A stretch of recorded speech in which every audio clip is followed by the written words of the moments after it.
speaking, last year at this time, in the middle of the 8th grade orientation, we got the call for a snow day the next day. Everybody's phones started going off and stuff. And it could happen again tonight because apparently the weather's not looking so great for tomorrow. So we could have a delay, we could have a cancellation, we could have early dismissal. I don't know, something with 8th grade orientation is jinxed. Anyway, I'm Nikki Horler. I'm the principal here at Brewster High School. This is now my second year at Brewster High School, and I love it. I think it's fantastic. I went here a million years ago, and I can't say enough things about being here at Brewster. We have a wonderful high school program for your students. There are some definite changes between middle school and high school that Mrs. Sullivan is going to speak to you about. But of course, we're having problems with technology because that's just how today has been going. What I will tell you is we have a very traditional schedule for next year. There really is no changes. The start time for students is probably going to be around 7:50, so it'll be a little later, give or take 5 minutes. And then the release time is going to be 2:20 for next year. We have a 9-period day of equal periods, equal amounts of minutes in each of the periods. That's what we're looking at for next year. In 9th grade, what I can tell you, there is not a whole lot of choice, student choice, because it is 9th grade. And they very well, most likely, will end up with a study hall either every other day or every day for 1 period. And that's just how the schedule goes. We're also looking we're looking at possibly getting a food truck to be parked over at, I know it's crazy. Our seniors have been complaining about the quality of food a lot. And one of the solutions was maybe we should get a food truck. So they spoke to a food truck purveyor in Brewster, and they're actually in talks right now about setting up a food truck within walking distance of the high school. So there's a lot of things, a lot of changes in play. Recently, you should have all received an IB, an International Baccalaureate Feasibility Study Team letter. And if you did not receive it, we have the letter for you. It's fine, we have the letter for you. I printed it out. We also have a couple other things for you. We have a packet explaining all of our clubs and activities. We have over 40 clubs and activities that your students are more than welcome to sign up for. And we also have a handout sheet about vaping because it is just the bane of my existence here at the high school, is vaping and how to control it. And Mrs. Sullivan's going to talk to you a little bit about vaping and what you can do to help us. So International Baccalaureate is a program that we are considering for 3 years down the road. The issue with International Baccalaureate is it takes 3 years to become an International Baccalaureate high school. So the program would start now. We would start looking at it as a building. We would start looking at it. We're asking for parent volunteers. The ideal parent would be some of you, because it is your students that would be impacted in 11th grade. The IB classes, although we have to start now to apply to be an IB school, and then we have teachers and myself have to go out for training, it is a 3-year process before the first course actually starts. And there's 2 things with an IB program. There's a diploma program, which is 6 courses, and usually a small cohort of students. Generally, they're accelerated students. They decide to take the entire diploma program. It is a 2-year program. It's 11th and 12th grade. Usually, it's very well accepted in colleges all throughout the country. And they give you, most schools will give you college credit for the classes that you take. A little different than IB because it's the philosophy behind it that changes. It is about educating and creating global citizens, and not just prepping a student to pass an AP test at the end of a class. So it is changing the whole method on how we teach. There is that small cohort, and then there will also be IB classes that students, any level, can opt to take. So if you're in 11th grade, when your student gets to 11th grade, there might be a host of English classes, English 11 classes, IB classes that they can take. And those classes would eventually count for college credit if they pass an assessment. There'll be possibly music classes or visual art classes, and we're still in the process of looking at what classes and what courses we're offering. But at the very least, we would have a full diploma program, and then we would be offering our 11th grade. It would be AP/IB 11th grade English for kids who would like to be a part of that. Another piece of IB is a theory of knowledge class that they offer, and it's an every other day course, and any student, again, can take that course. There is a lot of information on IB. It's a little overwhelming when you first start looking at it. The packet alone is over 200 pages. So we're still in that very, very beginning process. I believe March 8th is the first date for the feasibility team to even meet to discuss it. And the application for us has to be in by June 1st. So we are really in the infant stages, although we have a very short window to get the application in to even be considered. There's a good possibility that through the feasibility team, we decide, this isn't for us, or the IB committee says, we don't want you to be an IB school. So that's a possibility also. But that is something that's on track for your students beginning in 2021, which puts them in 11th grade. So I know it seems far out, but it's something like that we're doing right now. So that is the piece. I'm going to pass some stuff out while Mrs. McCann, no? So she'd like me to talk to you for another minute, which is perfectly fine, because I'm a talker, so no, I'm not today. So another big difference for your students that you need to know when they're coming up to the high school is that attendance is vastly important. If you were missing more than 10% of your class, you could lose class credit. And so in a regular school year, for a full year course, that's 18 absences. And for most of you, you're like, that's a lot of classes. But we have a fair amount of students who, for whatever reason, can't get out of bed and come to school. And then all of a sudden, they're getting to the end of their freshman year, and they're like, I'm not passing my classes, and it looks like, I've missed more than 20 classes, and then we can deny you credit at that point.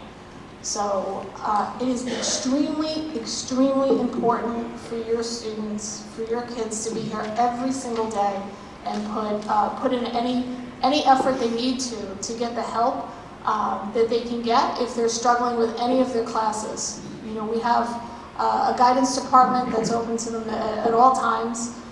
We have administration and teachers. Teachers are here after school till all hours of the night to help students. And they need to be a part of it. And one of the most important things that you can do is to make sure your children advocate for themselves. Advocate for themselves as people, and advocate for themselves as students. It is really, really important if someone is struggling that they come up to their teacher and say, I really didn't grasp this concept. Could you stay, a couple minutes after school or during lunch or during study hall and help me get this concept? It is a big change from middle school. You don't have teachers who are going to be following kids around in the hall, tracking them down until they turn in every bit of their work. This needs to be on the students, and this is the age to do this. And I understand it's very hard to do. I'm completely aware of it. I have 2 kids myself, and you have to let them be the best advocates they can be. So, Jess? Okay.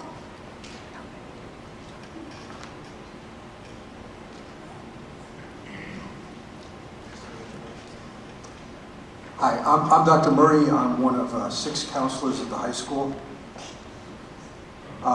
And the transition program at the high school includes the meeting we're at right now. Mrs. Parker.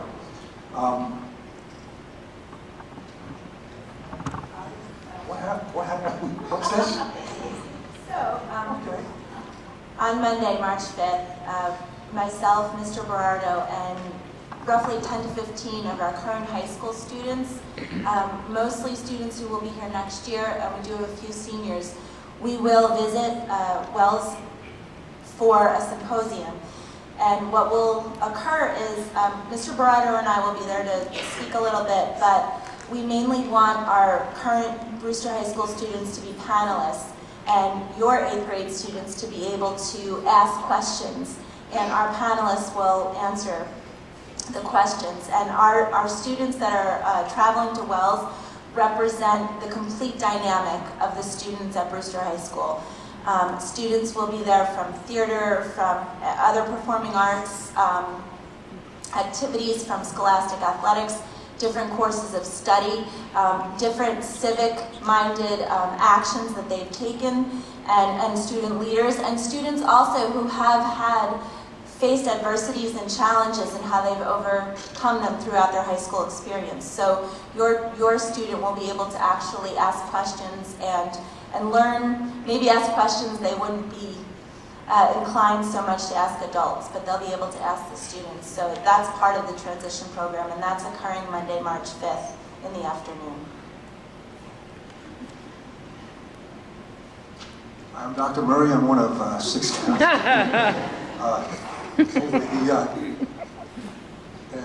The transition program includes this parent meeting tonight.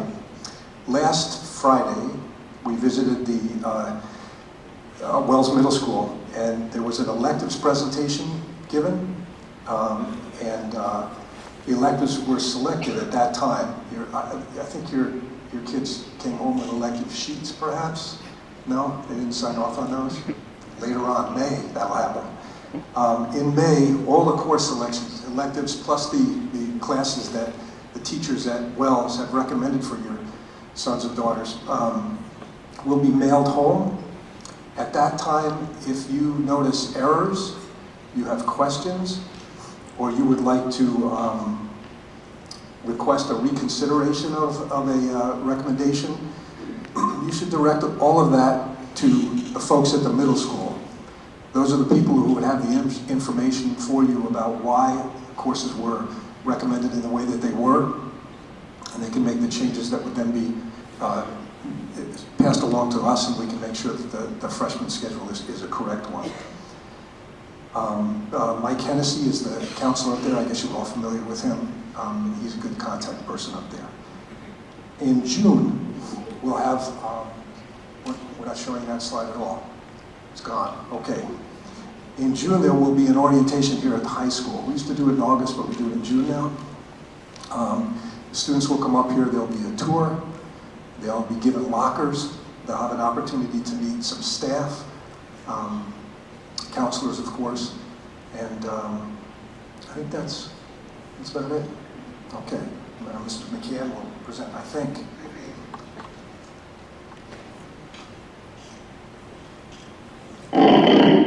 Okay, so although it seems like this might be our first time using technology, we're actually really good at it. So we want you to know that the transition to high school doesn't end with orientation. We work with your students throughout the entire year to make sure they're transitioning well, and that all starts with connections that we make with them. We're excited to meet your students, we're excited to get to know them, we're really excited to make those connections with them. And you can help us to do that. We'll be sending out a questionnaire to all of the parents through Mr. Hennessy later this year, just asking for some feedback. What is it that we can do to help your children? How do they learn best? What are their interests? We need to know who they are so that we can make those connections with them early on. So we run our guidance program through small group guidance. So each student is assigned to a group. They meet with us during their freshman year 5 times in these small groups, and the groups are about 10 to 15 students each. And this is where we deliver our whole guidance curriculum, and it's also where we have those face-to-face connections that we're making with students. So this year we have 6 counselors, and after we consider all of the administrative work that we do and all of the group guidance that we do and the consults that we do with our teachers, we end up having about 99 minutes per student per year to really have individual face-to-face time. Next year that will go down to 84 minutes. This is why I'm really stressing for you the importance of this group guidance session. Okay, we need you to encourage your students to come to us, to meet with us during these sessions, to get the information, but really to make that connection with their counselor, so that there's somebody in the office that they know that they can go to for help if they need it. So our freshman curriculum looks like what you see up there. So we begin the year just by introducing ourselves, talking about the transition from the middle school, what's going well, what's not going well. And then our second session with the freshmen, we immediately go into a strengths assessment. And this really serves as the foundation for our whole guidance program. So we like to know what are students good at. We have them identify their 3 top strengths, and then we have them name it, claim it, aim it. It's very catchy. So we have them name their strengths, talk about how they've used their strengths in the past to be successful, and set goals using their strengths. So this is really the foundation of the program that we'll use throughout high school. We also do with the freshmen, as part of the strengths assessment, we tie that into potential careers. So they tie their strengths into the careers, and then eventually down the road we tie that into specific colleges. We also do with all of our freshmen mindfulness introductions, so we talk to them about different ways to cope with their stress. We walk them through a mindfulness exercise so that this is a skill they can come back to if they need it. And we also introduce them to our college and career planning program, which is Naviance, which is something they'll be familiar with from very early on in their freshman year, and they'll use it throughout high school. So it's good that we give them a foundation early on.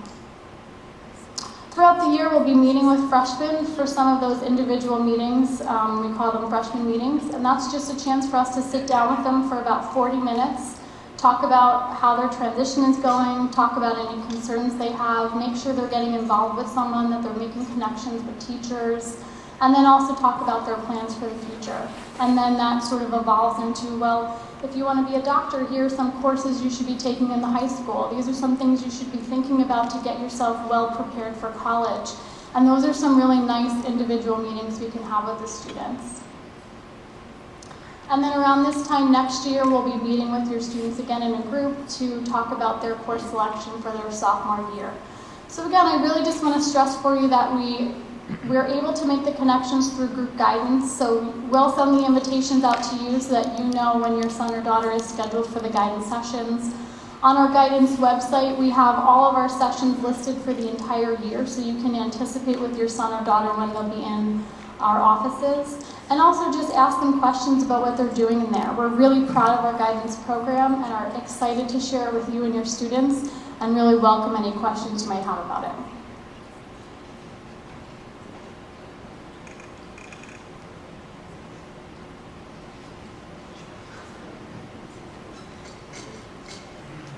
It really does look like we've never done it before. This is a typical schedule at the high school, a sample schedule. Can you see that?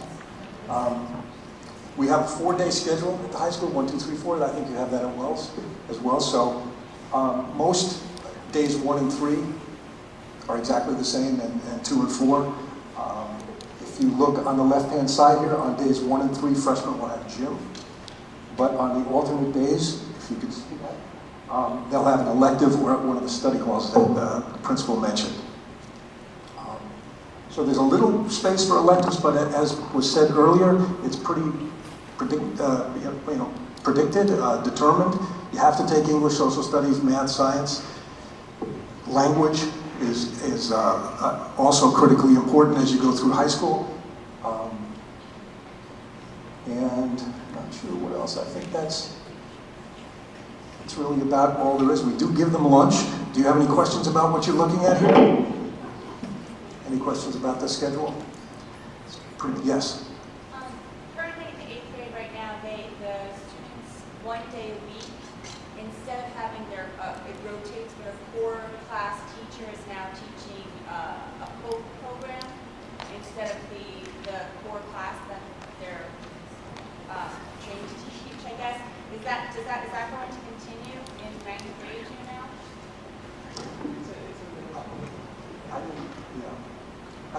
No, I don't think it does. I think, is she talking about the careers? No, Yeah. the specific code program was, the activities were presented to middle school students and high school students. Next year, we won't have to do that because students have already experienced those particular aspects of the program. The social emotional skill building and competency building will continue, but it will not be in the form that your students received it this year in middle school. So I hope that answers your question. I don't know exactly where they came from, but does that answer? Yeah. Okay. Thank you.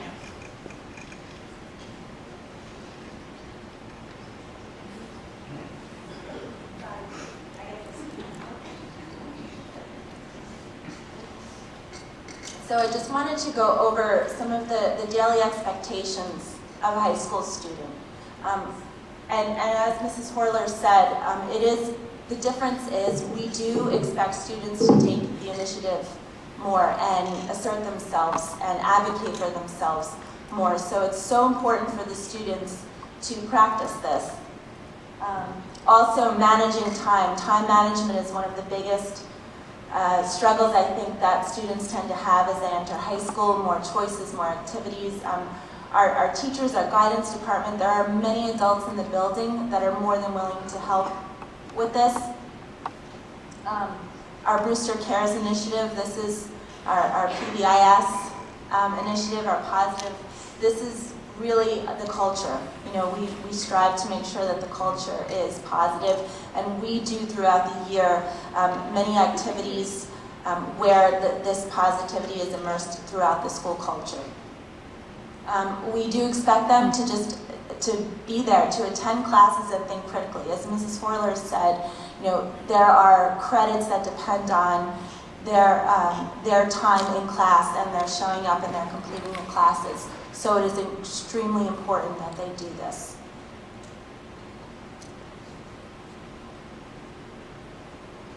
So how can you help your student? Basically, have those difficult conversations with them. One of the things that I have found works very well is the car ride, because they are kind of trapped in there with you. So they can't go anywhere. So those conversations can occur in the car. Talk to them. Have those difficult conversations with them. They may not open up at first, but keep trying. One of the things that is difficult for the students is really articulating their thoughts and their concerns verbally. I know that, you know, a lot of times the middle school teachers or adults may seek them out. In the high school, we do expect them, and they are expected to start to initiate and take the initiative themselves. So practice how that conversation would look. If they're having a difficult time in a class, or if they have a concern with a specific teacher or adult, practice what that conversation would actually look like, sound like, rehearse it. So when they do approach the teacher or the staff member or the adult, you know, whatever the concern is, or even if they need to see an administrator, that they are prepared to articulate their concerns. That is what we want them to do, because as they leave high school, they're going to need to do that every day. Oh, and then this is a monitor their social media use. On the next slide, I have a few apps that parents and guardians can actually utilize that will help monitor the students' social media use. Oh, not that one. The last two, what I've been working with Deputy Kresge, our SRO, and the latest information that I have from him are the bottom two have been the most effective and successful. The parents and guardians have been most pleased with those bottom two apps. I'll get out of the way.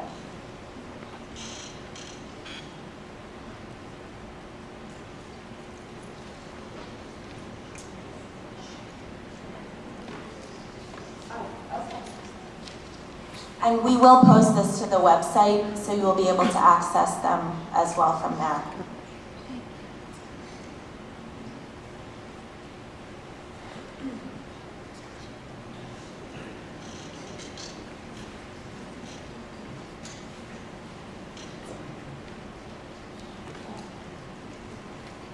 Good evening, everyone. I'm Janet Talibi. I'm the art liaison for the Brewster High School Art Department, so welcome tonight.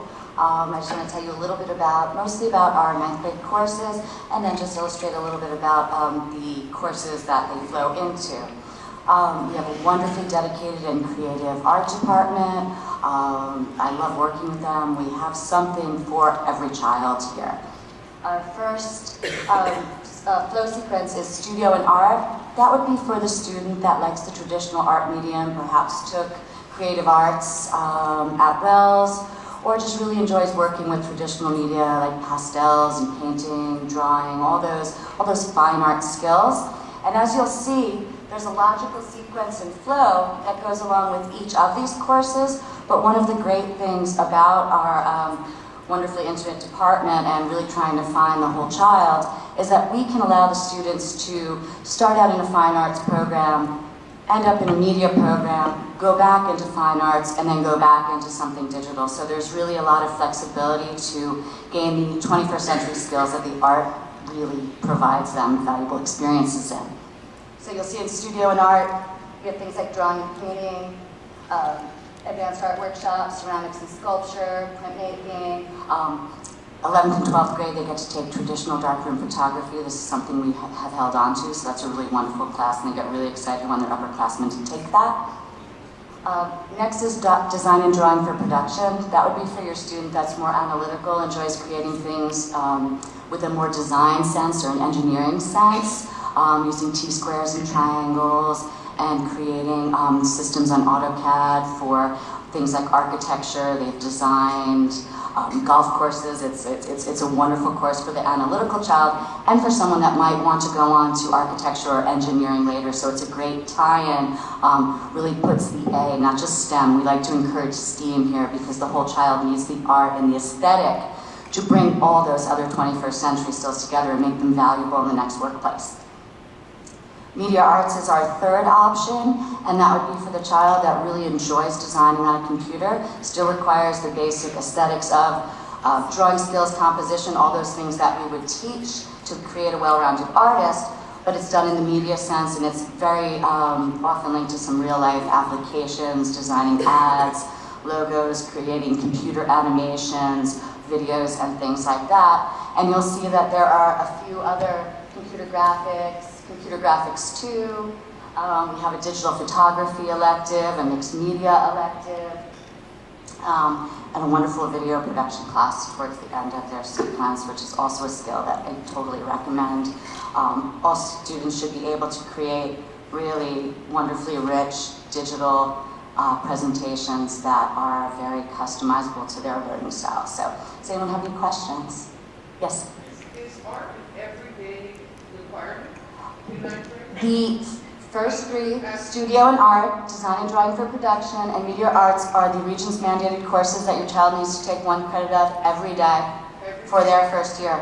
After that, all the other sequences that you see on top are mostly, it varies depending on student interest and how many courses we run, so that will change from year to year. Those are mostly all full year.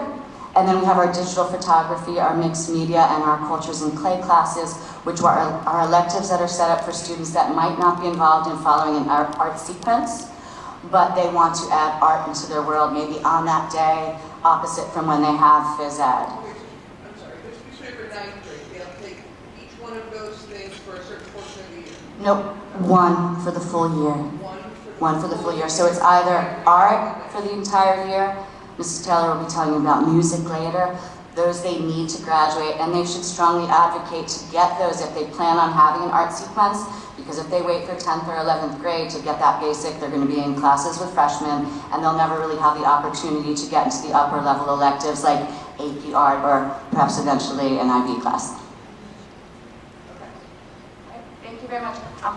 Please email me if you have any questions or talk to Ms. Altman.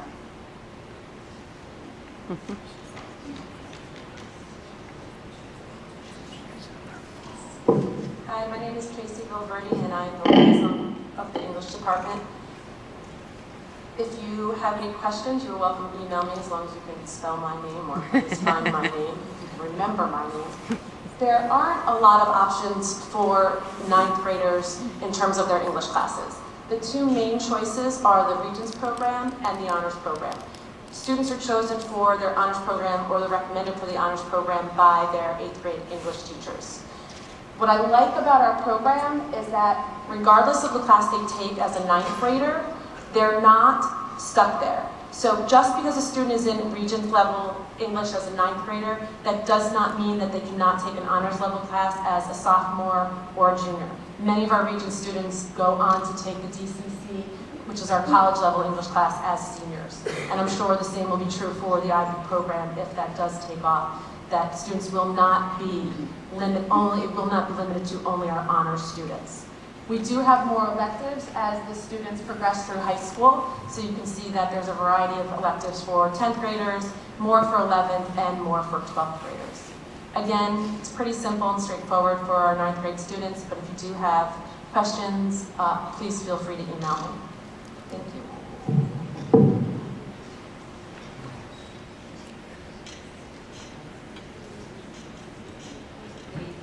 I'm Deirdre Hollick, and I'm here to talk to you about the math program. If you look at the left column, there are 3 courses listed there. Your child is enrolled in one of those math courses this year in 8th grade. And then if you follow along to the right, the traditional path that follows from that course offering, you will see 9th through 12th grade. Most of the students in 8th grade are taking 8th grade math. They would move into Algebra Regents, where they take algebra over 1 year. They take the Regents exam at the end of that freshman year. For students that struggle a little bit more with mathematics, they will take algebra over 2 years, Algebra Level 1 and Algebra Level 2 in their sophomore year, and they'll take the Algebra Regents exam at the end of 10th grade. Following algebra, students will take a geometry course. Most of those students will take Geometry R. However, if your child struggles with math and they took Algebra Level 1, Level 2, many of those students might move into our non-Regents geometry course, which is called Quantitative Geometry. After geometry, they'll move into Algebra 2 and then Pre-Calculus. In the second and third row, you're looking at different levels of mathematics. Some students in 8th grade are taking algebra already. Those students will move through from advanced algebra into advanced geometry, advanced algebra 2. They'd move into pre-AP, pre-calculus in their junior year, and they would take AP calculus in their senior year. There are a small group of students that are double accelerated. They are taking advanced geometry in 8th grade. They would, again, move through the track, but they would get to their pre-calc in their sophomore year, enabling them to take calculus in their junior year, Calc AB, and then get to Calc BC in their senior year. Thank you. Come back. Sorry, I forgot about my electives. There you go. The second page here gives you a list of the various electives offered by the math department. We have them grouped by topic. Some students get, as you've heard already tonight, some students can take some electives in their freshman year, but most often we see them getting to these electives in their sophomore, junior, and senior year, some taking more than one at a time. If you have any questions, you can also email me, unless we have time to do that later on. Thank you very much.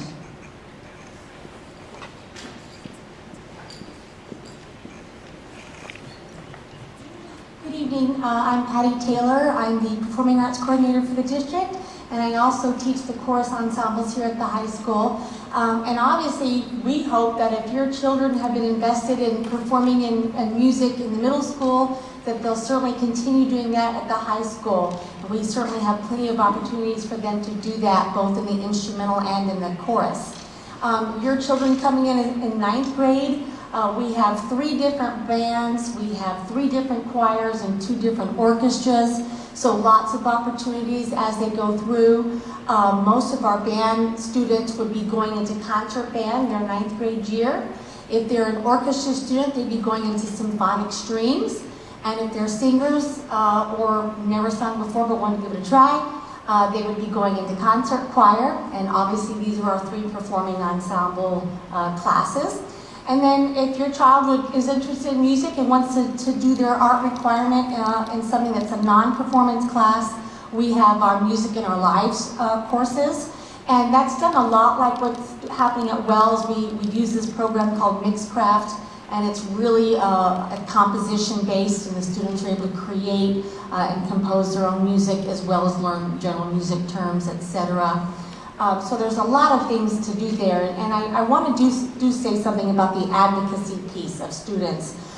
Sometimes there's misconceptions about what students can do, but if you remember from what you saw on that slide about the number of slots they have in their day, you know, so many of our kids, they play an instrument, they sing, they're artists, they're in multiple things that they enjoy doing. A lot of times students can fit 2 of their loves in their schedule if they request it and they speak to their guidance counselor. I can tell you in my choirs, I have art students, I have kids in band, I have kids in ROTC every single year. So it is possible. Please let your kids know that, because obviously we want to see them continue. On the next slide, there's also ample opportunities for your kids to just excel in performance areas. We have a fall drama every year, we have the spring musical. We don't just need performers, we need fit musicians, we need students who are interested in crew. We have a very active marching band, and even if your child doesn't play an instrument, I have a lot of my choir kids who learn how to twirl flags, and that's how they get to be in marching band. So that's another great opportunity. We have NISMA Solo Festival. We have kids. We've had a student go to the New York All-State Festival every year the last 8 years because they've stuck with it. Yeah, and then we have some after-school activities. We have I have a group called Men's Choir, and that's for guys who just like to sing. Some of them are in choir, some of them aren't, but we'll take all of them. And so lots of things going on here at the high school for your students who are musicians. One final note, our kids sing down at the middle school today for the 8th grade chorus and some other 8th graders. And one of the kids rose her hand, "Do you have to know how to sing to be in choir?" And I was shocked because she's already in choir. I said, "No, you don't, because that's my job. If you can talk, you can sing." So that's my little plug there. Any questions about the music program at the high school? Okay, one last note and then I'll shut up. You know, as a parent myself, as your kids get older, sometimes there's less opportunities to be involved. They need you less. You'll go to concerts, you'll go to sporting events, you'll go to parent night, etc. We do have a really great Performing Arts Boosters Club and some really great parents who, if for no other reason, they get to come every month or when they choose to and just hear what's going on, maybe donate a little time. And it's just a great way to get involved and stay kind of connected to what's happening with your kids at the high school. So again, my name's Patty Taylor. Please email me if you have any questions, and I look forward to seeing your kids out there next year.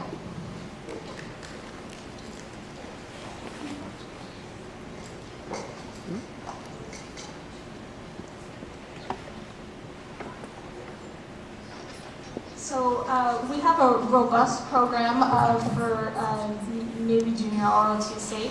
We have currently slightly over 150 students.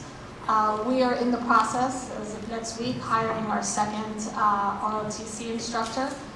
Generally, they come up from Florida, so we've already had one interview. So we'll have 2 full-time ROTC instructors next year.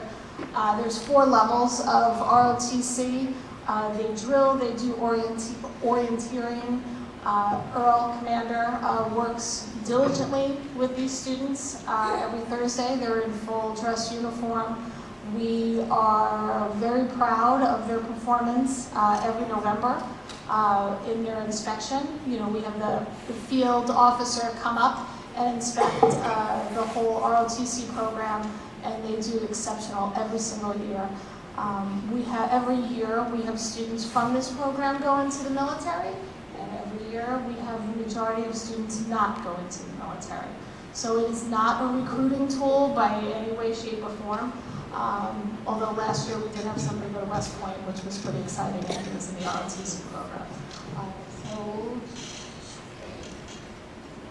So students have plenty of time in their schedule to take ROTC and an art class or a music class, so there's no problem with that. Commander also works with students who want to take everything. And that definitely is the case with most of our ROTC students. Some of them take classes every other day. And those students really build a bond with Commander and the other kids in the program. They usually spend all their free periods there. They eat lunch there. They go on field trips there. At the end of the month, we also have military ball every single year, which is a big hit. And Commander gets up and dances in his cowboy hat, big leather coat. It's true. To like the big, the bad, and the ugly, I think the song is from. So it's a great time, and the kids really, really get a lot out of it. You know, and it goes from special ed students. A lot of our special class students are in that program, and there's no difference in how Earl delivers the curriculum. Everyone is completely equal, no matter what level they are. So we go from special class students to accelerated students in ROTC class. So.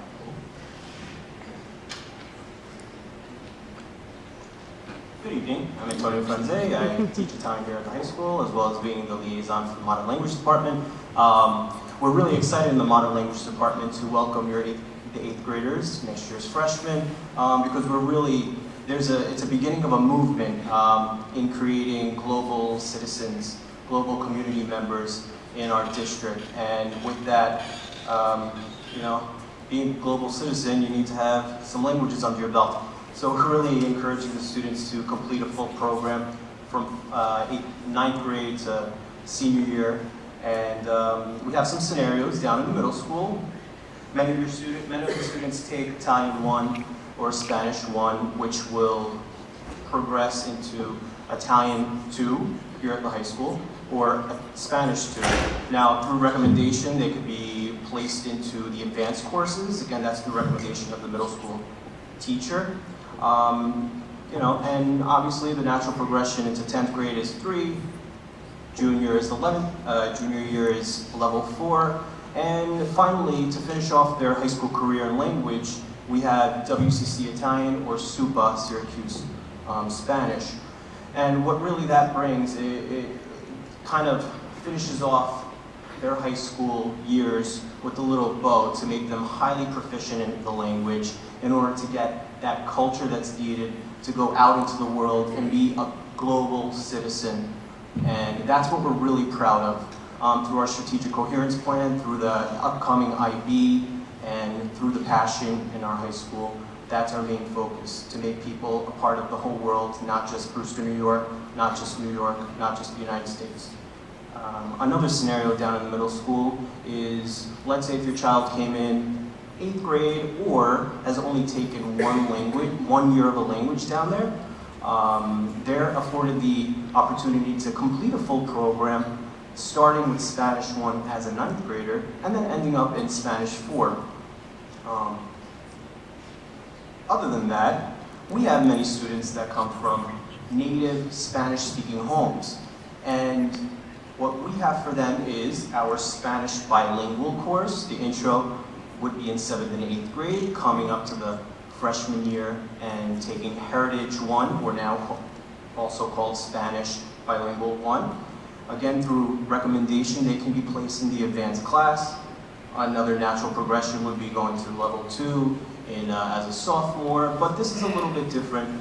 Going as a junior, they would be going into a SUPA, which is Syracuse University course, as a junior, which keeps our Spanish language learners on their toes, let's say, because they're really being put into a course with native speakers. So it's a nice combination of 2 classes here. And lastly, some of our students actually take Mandarin, and that's through distance learning. And then they would continue with level 2 here at the high school. And of course, all these classes all the electives, let's say, Mandarin being one of them, are always based on the number of students that are enrolled for the following year. With that in mind, if you go to the next slide, we have our electives. It's really nice to see that here at the high school we value not just finishing off, you know, level 1 Spanish or level 2 Spanish or level 2 Italian, but we have so many students that are very eager to learn more than one foreign language. I'm sure a lot of you remember back in high school you just couldn't wait to get through the Regents and then do away with it. but we have accelerated Spanish here and accelerated Italian, which is offered to, let's say, if you're an Italian student, you go on to accelerated Spanish if you'd like to take a second foreign language, and what that is combined of is level 1 and 2 in 1 year. So it's really for the gifted language learners, and we're really excited for them to move on and become a polyglot and go out into the world. The same thing with Italian, like I just suggested. And again, this is through all availability of the course space through enrollment. And I'd like to add one last thing. Last year we had 9 students receive the Seal of Biliteracy at the end of their senior year. And what that is, if you don't know, it's through a digital portfolio. They present a digital portfolio in both English and a foreign language in front of a jury. And with completion of that, they receive a seal on their diploma here at Brewster.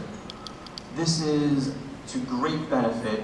They go off out into the world saying, I am bilingual, I am biliterate, and it really opens up a lot of doors.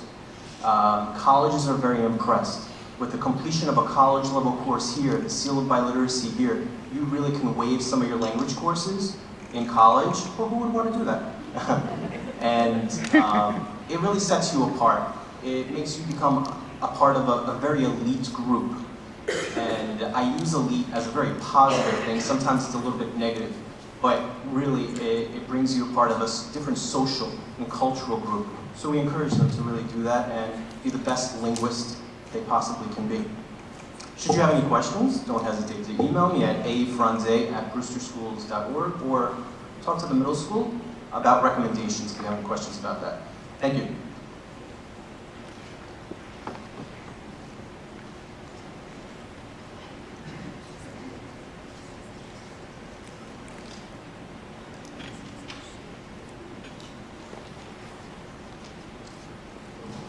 Good evening, everybody. I'm Rob Leonard, Science Liaison. And if you notice on the slide here, there is nothing for the 8th grade because every single 8th grade student is currently enrolled in Living Environment, and you'll be taking the Regents at the end of this year. And so what will happen is, based upon the recommendation of the middle school, you'll either, most of the students will be going into Earth Science, and it's either going to be going into Earth Science Regents or Earth Science Honors. And for those advanced math students, they have the opportunity to be going into Physics Honors. And then if you look beyond that, then it's just in 10th grade, the kids would go into Physics, then Chemistry, and then a whole bunch of possible AP courses or electives. And if you look down, if you're an E&L student, they'll come in for Living Environment in the 9th grade, then they'll come to Biology, which that's at that point where they would take their Regents, and then they would just move into the mainstream. But what I want to highlight there is that bottom box, Project Lead the Way. It's going to be a new course that we offer next year, a new strand. And you'll see the first one is Principles of Biomedical Science, and that will be offered to the incoming freshmen for next year. It will be an elective for them. We're going to be offering one section of it, and then beyond that you will see the other courses that will follow. So it looks like there's not 4 courses available next year. The first one is available next year. And then the sophomore year would be the second one, and junior, and then as a senior, okay, as a separate strand in the science department. Any questions? Thank you.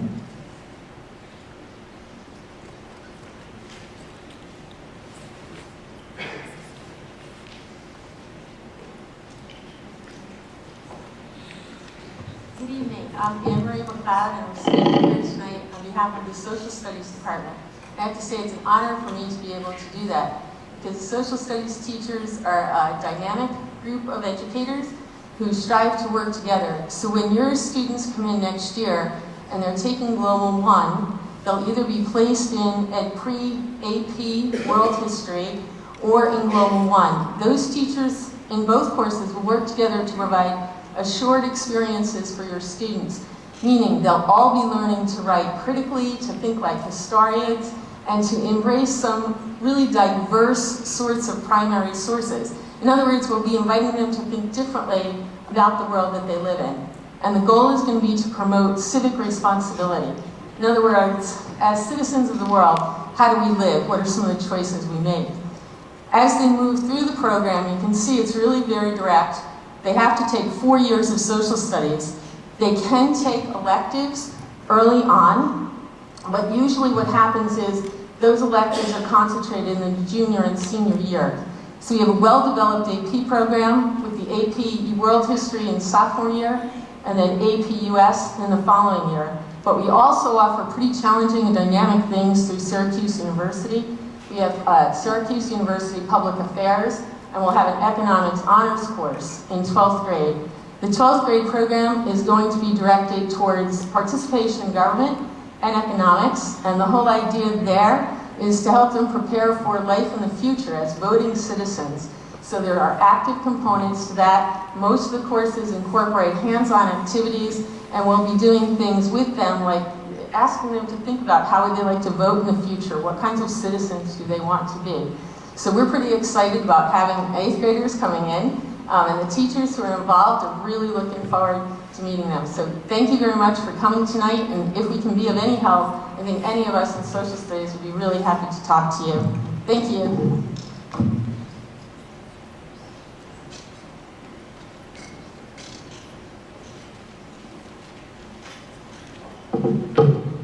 Hi, I'm Rick Tibnan, special education teacher at the high school. I'm Janine Rowe, also special ed teacher at high school. For the special ed program, we offer a continuum of services. So the program that your children could be in can be a combination of different levels of support. We offer classes that are self-contained, it's called a class model. We also offer the ICT model, which has a co-teacher. We have them in all sections of every class going through with social studies, English, math, and science. So they get the support in that way. Then we have we have the Life Skills and Career Program, which is getting the students, hopefully, to prepare them to go out in the world of work, whatever level they are at. They start the first 2 years in the building. They don't leave the building, and they're in the Life Skills Program. And they could be in chorus and art, depending on what their skills are. And then the last few years, we try to get them out into the community as much as possible. You might see them into Chico's, we have Green Chimneys, a sports club, and many other things. And again, it's based on the student's IEP, so we try to meet all their needs to make the best program possible for them.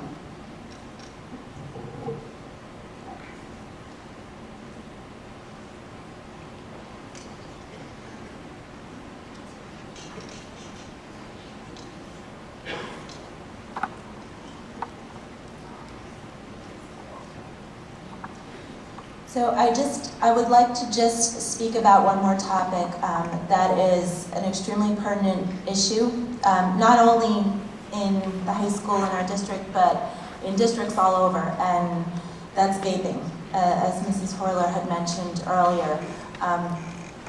One of the things that we're doing is we're really concentrating on the outreach component. Just, next week we're going to be working with our faculty and staff here. They'll have the options so we can work with them how to, what to look for, things like that. But what I can tell you is that some of the things that we've been learning very recently and throughout the school year is that the liquid nicotine that's in a lot of the vape pens or the Juuls. By the way, the Juuls look like a little flash drive that you would actually insert in your computer. They're very, very small.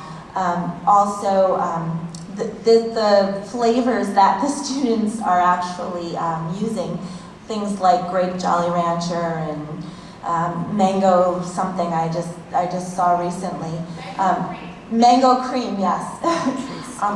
But what we're learning, and this is, you know, scientific evidence, is there's a direct correlation between the use of these flavored nicotine liquids and popcorn lung, which is extreme scar tissue developing in your lungs.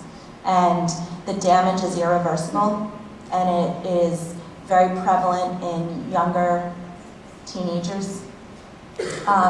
Also, the filler compounds that are in the liquid nicotine, they're used for things like anti-slip surfaces on plastic. People who use these liquid nicotine,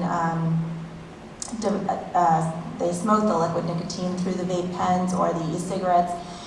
They are also ingesting other compounds such as butane, formaldehyde, and it can cause irreversible damage.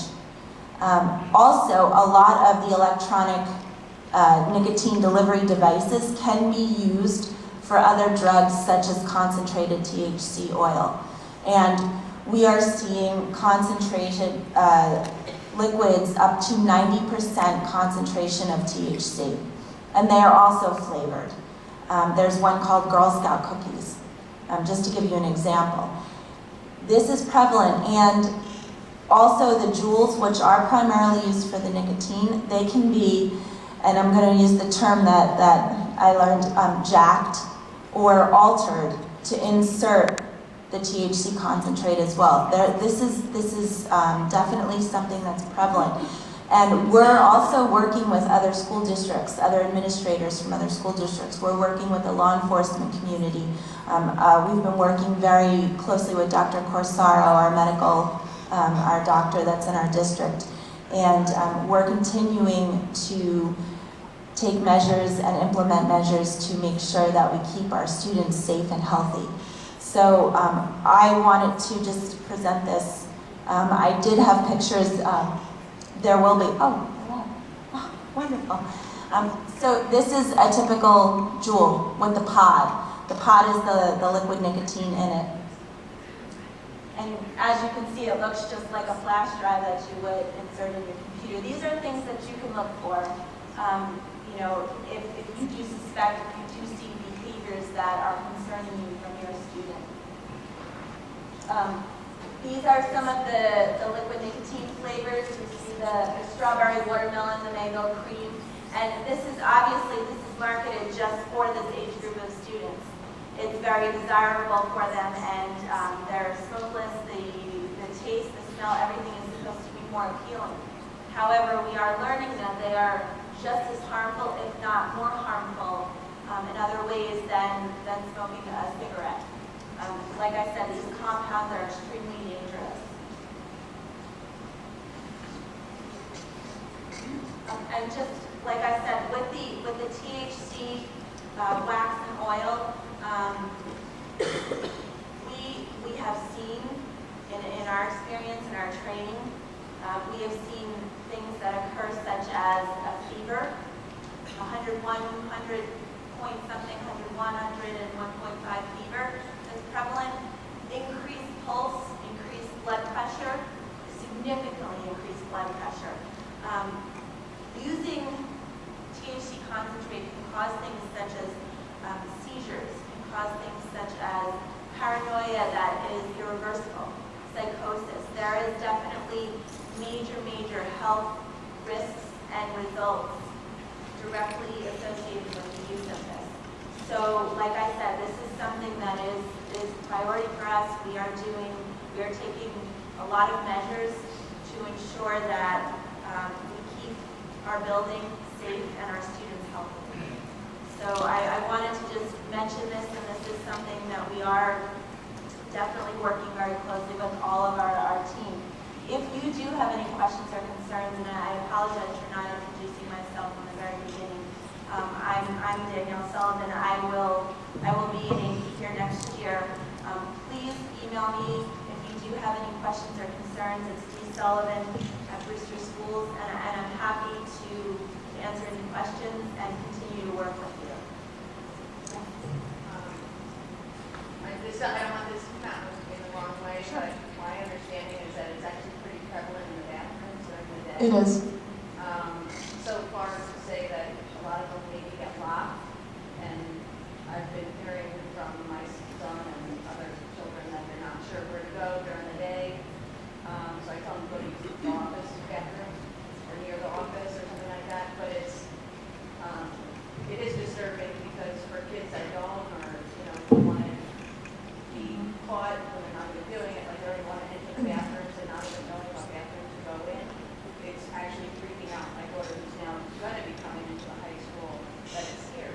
So I'll tell you, we have yet to lock a girls' bathroom.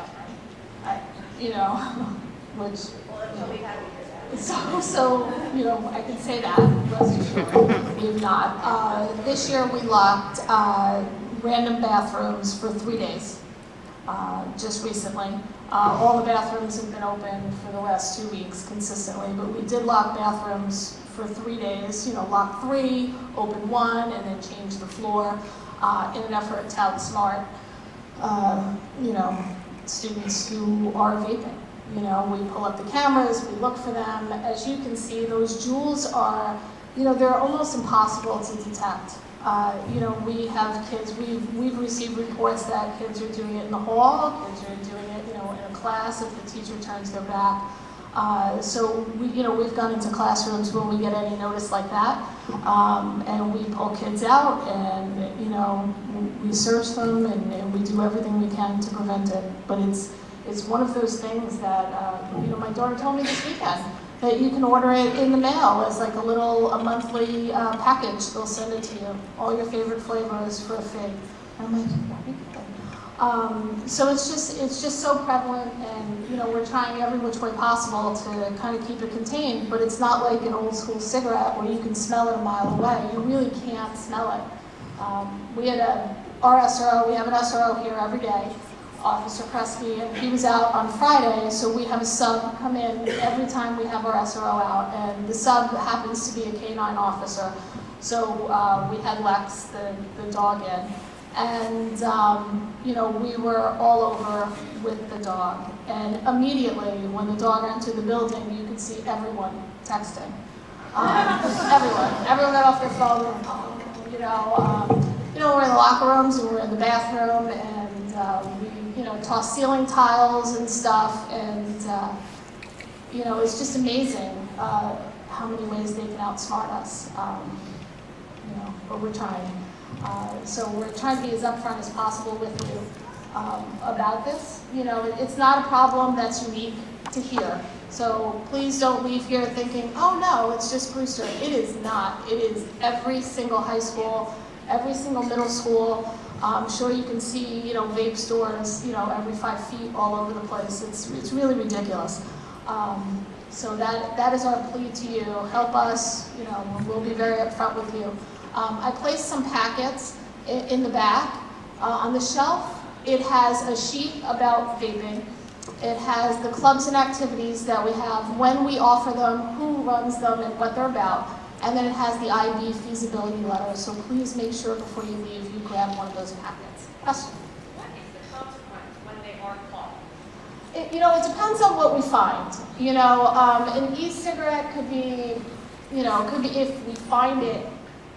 we find you smoking it, which is rare because you can just turn it off and stick it down your pants, which we had someone do the other day. So then we have to call the mom and say, we believe your son just stuck something down his pants when you come to school, and help us. So it's a process, and we've had students who were selling them, so that's a different consequence. And it could be anywhere from a couple days in ISR, which is in-school resolution, to a long-term suspension. We had a student who had an entire backpack full of vapes and battery packs and concentrate and stuff, and he was out for an entire school year. So it kind of runs the gamut, and it depends on what we find, how we find it. And it's really it's not a one-size-fits-all consequence. I wish it was that easy, like with old school cigarettes. You're smoking a cigarette, you're going to be in school for ISR. But it's not, because, we're not sure sometimes of what we're even looking at. That's how quick everything's changing. So on a lighter note, do you have any questions about being here at the high school, not vaping? Yes. Yes. Do they say that throughout all of high school? Yes. Okay. Yes. When do we find out who they counsel will be? Because last year we found out late August. So I'm just curious, do you know when the council will be? So we try to assign, the question was, when do you find out when your son or daughter's counselor will be? have tried to assign them towards the end of the school year, so that way you can make the connection with us. Sometimes things happen and things will change over the summer, so what happened last year is we had to reassign counselors to a lot of students, but they will definitely know over the summer when they get their schedules, and we try to do it by the end of the school year. I got a second part of that. If I have a second son coming in, I know they try to keep do they still keep the family with one counselor? Yeah, so the question is, do we keep families together? We oftentimes do, unless you're a big pain in the neck, and no one certainly doesn't want to. No, we keep siblings together. It's easier for the family, you have the connection already, so we always try to keep them together. What criteria is alphabetical? We mostly try to do it alphabetically. Sometimes, like in the case of families, we'll pull from outside the alphabet, but in general, it's alphabetical. Is any of the information on the courses and classes that you went through available online or anywhere else that again?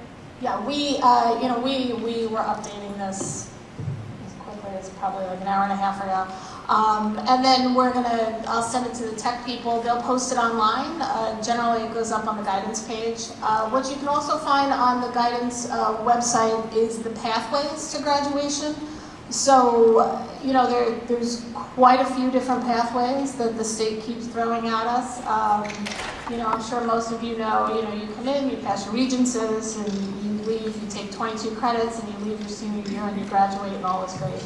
But there are a whole bunch of different ways to graduate now. You can graduate with the CDUS diploma, you can graduate with different pathways where maybe you only pass 4 regencies, but you pass 4 of the core regencies, but you pass a double one in math. So that brochure that the state put out is also on the guidance webpage. So I'll just show you where you can find the course selection information. So we have a course selection guide that describes all of the courses.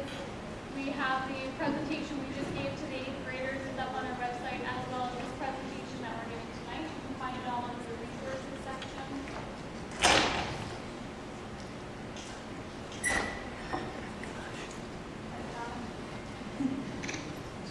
So all the course selection stuff is right there. It's the very first thing on the left-hand side, and then under the parent presentations, you'll find the link to this presentation.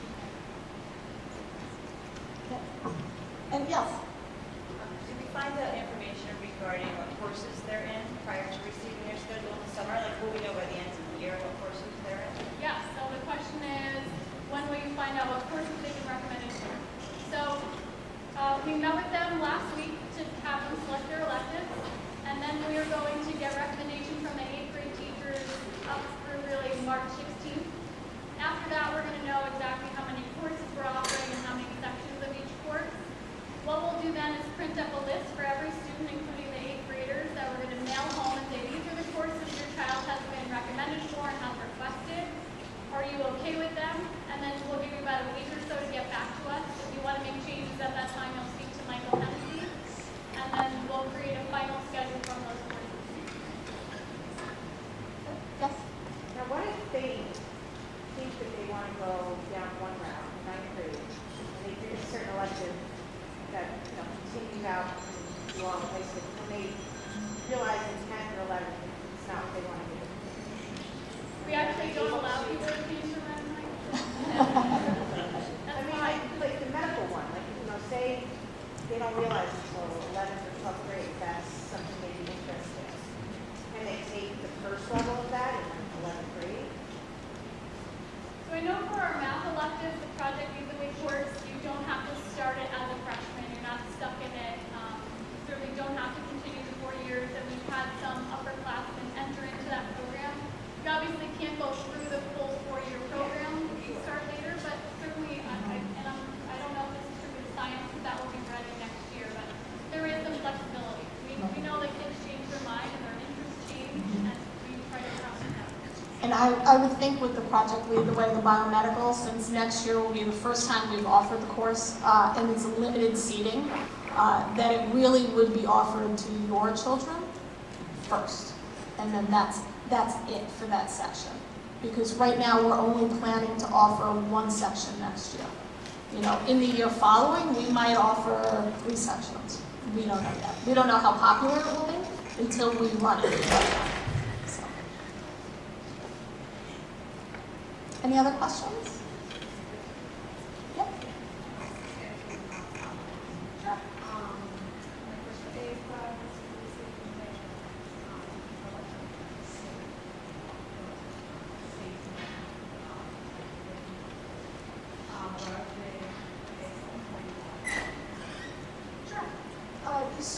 So she asked about safety, you know, how do we keep your children safe? So, you know, every year I am required by New York State to complete a lengthy, ours is 93 pages, safety plan. And it covers everything from hurricanes, tornadoes, to shooters, you name it, and it covers it. There is a plan in the 90 pages. We go over this frequently through the year. We have a safety team, building safety team that we meet with once a month. We have, in fact, in 2 weeks, we're doing a tabletop exercise where someone from the outside comes in and they give us a scenario, and our safety team runs through that scenario. You know, is there a threat? Is there a bomb threat? How would we react? And who has what jobs? So there's specific people who have jobs. We're required by New York State to do a certain number of fire drills with a blockade, fire drills during different times of the day, and 4 lockdown drills.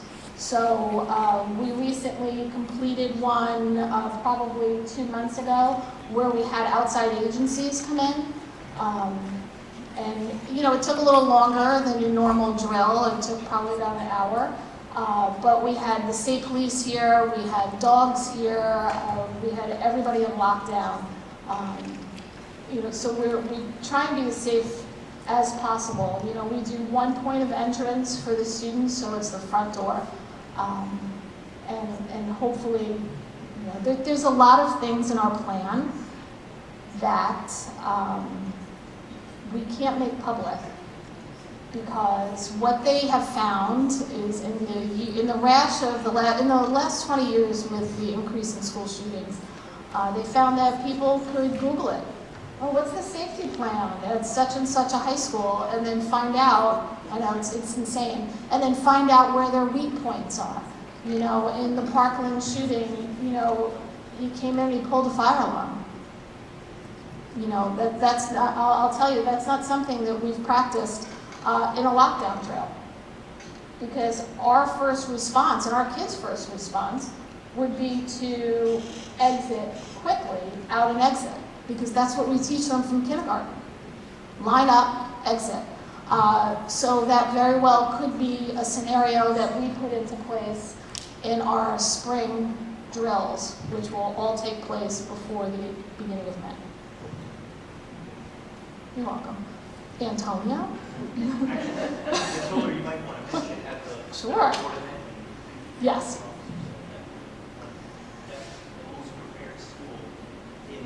Yeah, so Sheriff Zabo, who runs the SRO program in the county, spoke at Tuesday's board meeting, and he assured everybody there that he feels Brewster is by far the safest school district because of all the measures that we have recently put in place. And he feels very confident in that, which was nice to hear. So, and he was out doing the drill with us, and we set up a command center, and we run those dogs all over the place, and we do it with them. And on Tuesday, we have a professional development day for teachers, or Wednesday, sorry. And one of the things that they're doing is our SRO is going to be doing a safety presentation for the faculty. You know, simple things that we can do as a faculty if we are in lockdown to be more secure and safer, and for us to feel safer. We want to feel safe too. So I hope that answered your question. Anybody else have any questions? Now's the time to ask. Yes? So last year, we were going to go down to 7 periods. Yep. So they removed the labs from the science classes with the exception of the AP. Since we did not end up doing that, is there any chance these labs are going to come back into play, or are they just gone? we're adding earth science labs because earth science has a regents attached to it. So earth science for us is the only science class that has a regent. So for sure, we are adding back the regents for all the earth science classes. Depending on how the scheduling goes, other things might be added back in, but we haven't sat down to do the schedule yet. Thank you. You're welcome. Other questions? No? Okay. There's packets in the, oh, yes. Are there any shop classes also for children? Not a one. Or an opportunity for them to go to BOCES? Yeah, there is an opportunity for BOCES. BOCES generally starts in 11th grade. They have an amazing amount of different programs, not just old school shop.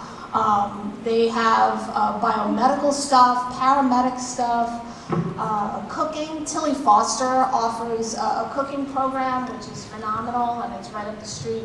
I believe they investigate, I know they investigate that in their sophomore year.